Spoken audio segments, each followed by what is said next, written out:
आज हम बात करने वाले हैं भारत की डिफेंस स्ट्रेटजी में आ रहे एक जबरदस्त बदलाव के बारे में। और इस बदलाव के सेंटर में है मिशन सुदर्शन चक्र। देखिए, हाल में एक सैटेलाइट लॉन्च हुआ, पर ये सिर्फ कोई आम लॉन्च नहीं था। ये भारत के लिए एक नई स्ट्रेटेजिक चुनौती का सिग्नल था। तो आज हम यही समझेंगे कि आखिर ये चुनौती है क्या और भारत इसका जवाब देने के लिए कितनी बड़ी तैयारी कर रहा है। आगे बढ़ने से पहले चैनल को सब्सक्राइब करें और बेल आइकन को जरूर दबाएं ताकि आपको हर नए वीडियो का नोटिफिकेशन सबसे पहले मिले। अब भारत का ये जो इतना बड़ा सोल्यूशन है, उसे समझने के लिए हमें पहले प्रॉब्लम की जड़ तक जाना होगा। और ये प्रॉब्लम शुरू हुई जब पाकिस्तान और चीन ने मिलकर स्पेस में एक जाल बिछाना शुरू किया। जरा इस पैटर्न को देखिए, ये कोई इत्तेफाक नहीं है।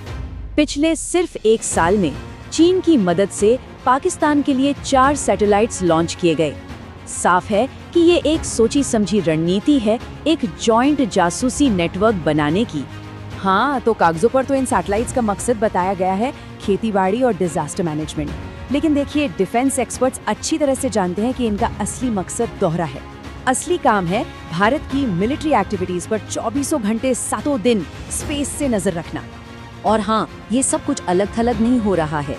ये एक ग्लोबल ट्रेंड का हिस्सा है जहां दुनिया के बड़े बड़े देश अपनी सुरक्षा के लिए advanced multi layered air defence system बना रहे हैं और हर कोई स्पेस की तरफ देख रहा है। और ये ग्लोबल कॉन्टेक्स्ट को एकदम साफ कर देता है। देखिए, एक तरफ इजराइल का आयरन डोम है जो छोटे मोटे रॉकेट्स को रोकने में माहिर है। दूसरी तरफ है अमेरिका का गोल्डन डोम जो पूरे महाद्वीप को कवर करता है। और अब भारत भी इसी लीग में शामिल हो रहा है। तो चलिए अब बात करते हैं भारत के जवाब की, एक ऐसे प्रोजेक्ट की जिसका ऐलान लाल किले से हुआ था।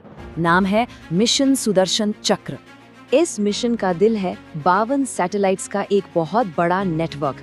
ये 2026 से ऑर्बिट में जाना शुरू हो जाएगा और यकीन मानिए, ये भारत की सर्वेलेंस कैपेबिलिटी को पूरी तरह से बदल कर रख देगा। अब इतने बड़े प्रोजेक्ट के लिए पैसा भी बड़ा लगेगा, तो अगले 10 सालों के लिए इसके लिए 27,000 करोड़ रुपए का बजट रखा गया है। ये नंबर ही बताता है कि ये स्ट्रेटेजिकली कितना जरूरी है।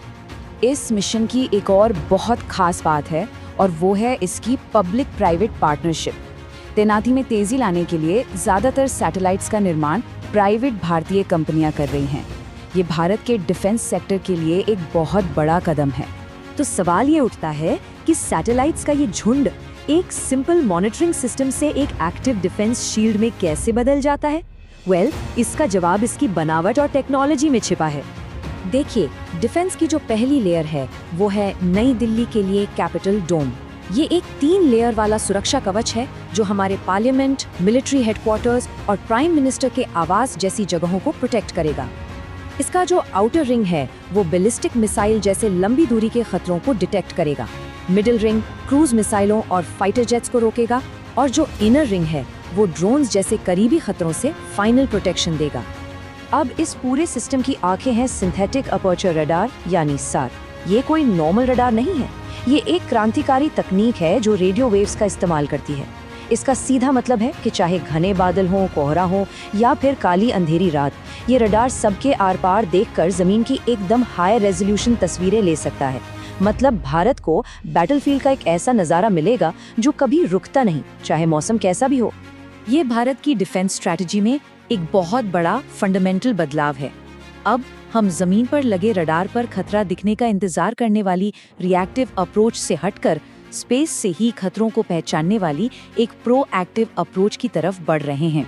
इसमें AI पावर्ड एल्गोरिदम्स डेटा को एनालाइज करके स्टेल्थ प्लेन और मिसाइलों को ऑटोमेटिकली पहचान लेते हैं और ये सब कुछ किसी भी इंसान के मुकाबले कई गुना तेजी से होता है।